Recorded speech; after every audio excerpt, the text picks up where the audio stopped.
Kia ora. In these first few videos, we're looking at some of the preliminary material we need to be able to study abstract algebra. And in this video, we're going to focus on sets, looking at some of the notation and some of the concepts that we're going to be making use of in this course. So simply put, a set is just a collection of objects. So I can make a set out of these 9 Lego bricks.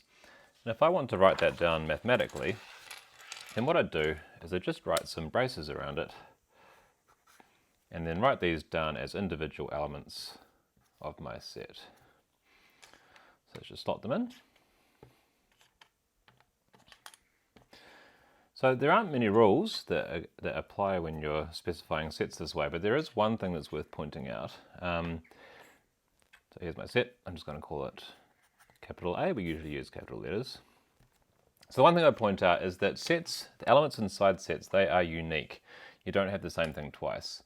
So for example, if I got these 3 red bricks and wanted to form a set, then that wouldn't really make sense as a set by itself. If the corresponding set would just be that single red element.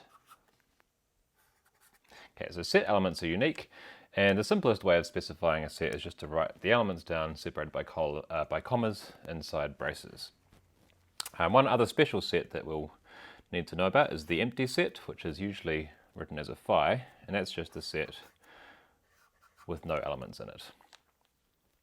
Okay, so one thing that we can say about sets is that we can say that, for example, the blue brick is a member of the set A, because it's inside there, whereas this lime green one is not a member of the set A.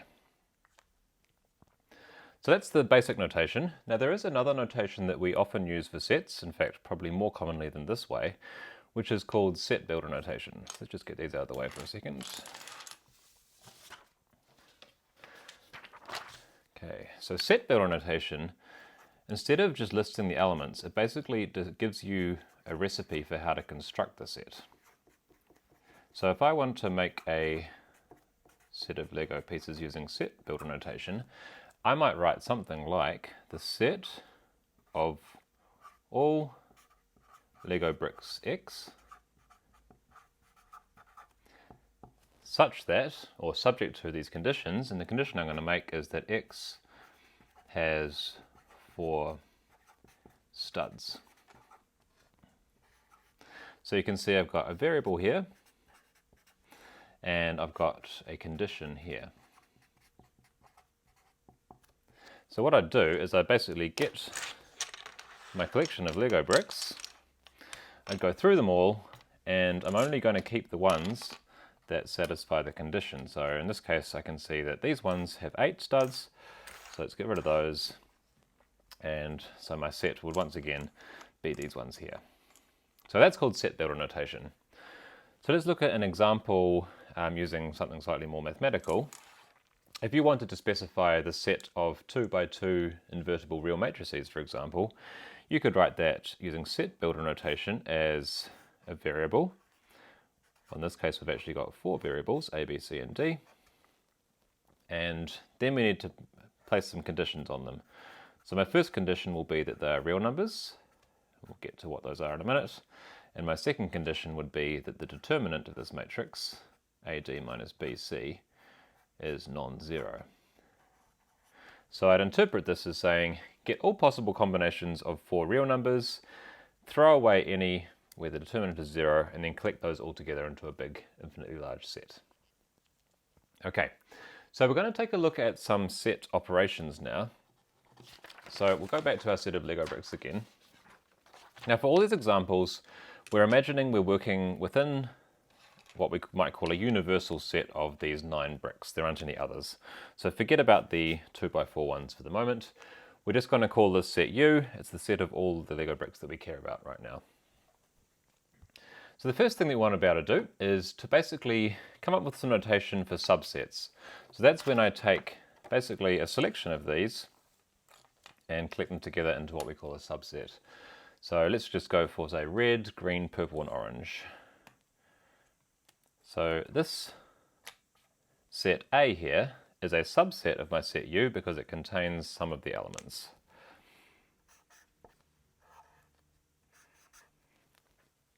And mathematically, we can write that as saying A is a subset of U if for every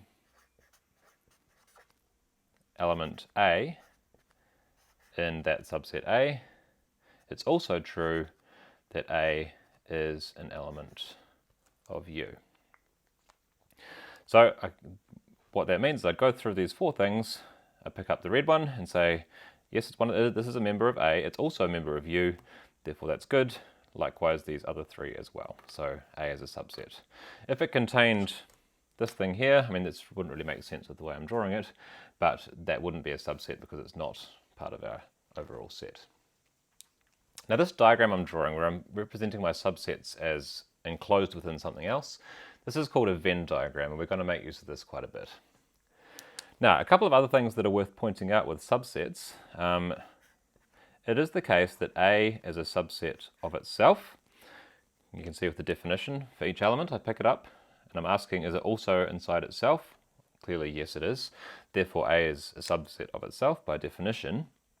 And the other thing that we can see using the mathematical definition is that the empty set is also a subset of A, because there is no element in the empty set that is not inside A, and therefore, according to this, this is also a subset. If you want to talk about a subset that is inside another one, but not necessarily, but not equal to it, then that would be called a proper subset. Okay, so that is my basic subset setup. Now I'm going to introduce a second one, and for now I'm just going to get rid of this U rectangle just because we don't really need it. So just keep in mind that we kind of have this universal set outside here, but we're just going to work like this. So I'm going to make another subset, a blue one, and let's call this B, and it's going to contain purple and orange and yellow and lime green. So let's get another purple orange there. All right. Now if we're drawing our Venn diagram, we don't do it like this, imagine the box on the outside, because these two subsets have elements in common. What we do instead is we make them overlap, like this, and the elements that they both share, we put inside this green section here, which was purple and orange.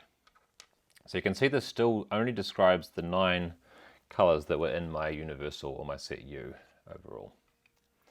Okay, the first operation that I want to talk about is the union.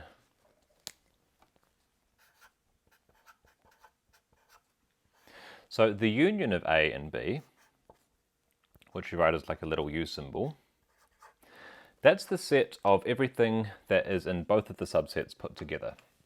So in terms of the bricks I've got here, it would be a set with 6 elements, which are these ones here.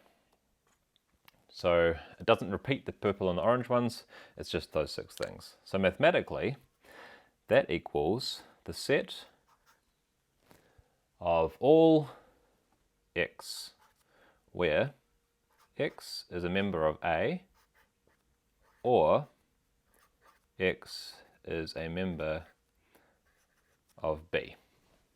And if it satisfies that condition, then it's a member of this union, so they're sort of the whole of this shaded area put together. All right, so that's the union, and like I said, it will be these 6 here. The next one we're going to look at is that green piece of our Venn diagram, which is the intersection.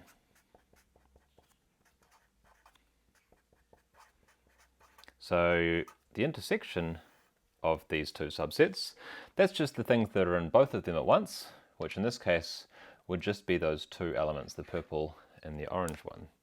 So we write that A intersection B is equal to the set of all elements x, where x is a member of A, and this time it's and. With the union it was or, so and x is an element of B. That gives us the intersection.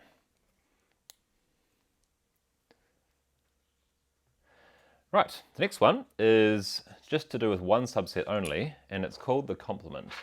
So I'm just going to get my U rectangle back again, because I'm going to need it to describe this. So here's A and B back in here.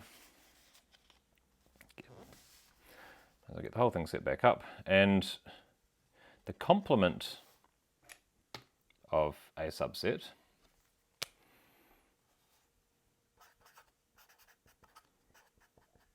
is basically everything that's not in a particular thing, in a particular subset. So we're going to look at A complement, which is written as A prime or sometimes AC. Basically, I have to look at my enclosing set U, that's why I've drawn that again, and take everything in it that is not in my set A. So the complement of A here will be the things in B that aren't in A, and also those other pieces, so blue, white, and black. So my complement of A would be those 5 things here. So in order to specify this, we need to know what set we're living inside of, what U is. So mathematically, that will be the set of all x such that x is in U and x is not in A. Okay, so I've got one operation left to do, and that is the difference. So just like we can subtract numbers, we can also subtract sets from each other. So the set difference of A and B, let's see what that would be.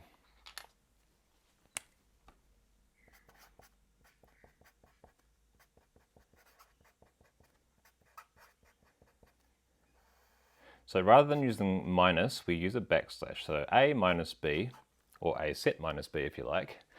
That is basically, you say take everything in A, and then remove from A, so I'm only starting with these 4 here, and take away everything that's also in B. So here, as I say, I'm going to take these 4 to start with, but purple and orange are also in B, so I remove them, so my difference is just going to be the red and the green. So mathematically, that's going to be the set of all x such that x is a member of A, and x is not a member of B. Okay, so with those 4 basic operations, we can do more complex things with more sets and more overlaps and more shaded regions, and taking combinations of those operations. But for now, we'll just stick with those 4 basic ones. That should be enough for the moment. So let's move on to the sets of numbers that we're likely to encounter in this course. There are some, these are sets that we're pretty much assuming you've heard of before, but we'll just briefly review what they are. So the first one is the natural numbers. So the natural numbers are basically your counting numbers. So they start at 1 and then they count upwards indefinitely. Now some people like to include 0 as well. There is no hard and fast definition. Some authors prefer one way, some prefer the other. Some people get very upset about it, but just to be consistent throughout this course, we're always going to treat the natural numbers as starting from 1. The next setup is the integers. So the integers is, you take the natural numbers and then you add on 0 and the negative counting numbers as well. So that would look something like this.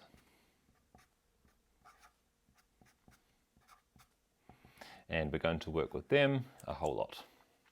These sets are quite fun to draw because you get to draw the fancy capital letters with the double lines and look quite stylish. Your next one's up. These are the rational numbers. So they are defined to be the set of all ratios or fractions of integers. So it's using set builder notation this time, the set of all possible p over q's where p and q are integers and also where q is not equal to 0. So rational numbers are slightly interesting because this is a set where you can write the same element down different ways, but it is still only just the one element. So for example, 1/2 is the same as 2/4. They are only a single rational number, but there are many different ways that we can express that same one. The next setup is the real numbers. So the real numbers, we're just going to cheat. I'm just going to say it's the set of all x's where x is a real number. To construct the real numbers correctly basically involves doing a course in analysis. So if you're interested in that, that's where you want to go. We're just going to think of the real numbers as filling in all the gaps on the number line. So everything like square root of 2 and pi, plus all the fractions. If it's a number on the number line, it's a real number and we can use it as part of the reals. And finally, we're going to sometimes use the complex numbers, which we'll just say is the set of all x plus iy, where x and y are real numbers, and I is the square root of -1. Again, we're going to assume that you've met these somewhere in the past before, so we're not going to go down all the theory about complex numbers and that kind of thing. So if you look at these for a second, you can see that they kind of stack quite nicely, because the natural numbers are a subset of the integers. And then, if you take an integer and divide it by 1, it's the same thing. So that means the integers are a subset of the rational numbers. And the real numbers are the rational numbers plus extra gaps filled in. So that rational numbers are a subset of the reals. And finally, the real numbers are just the complex numbers with 0 imaginary part. So they are a subset of the complex numbers. So we can practice our subset notation here. The last thing we're going to look at is a way of building sets out of other sets called the Cartesian product.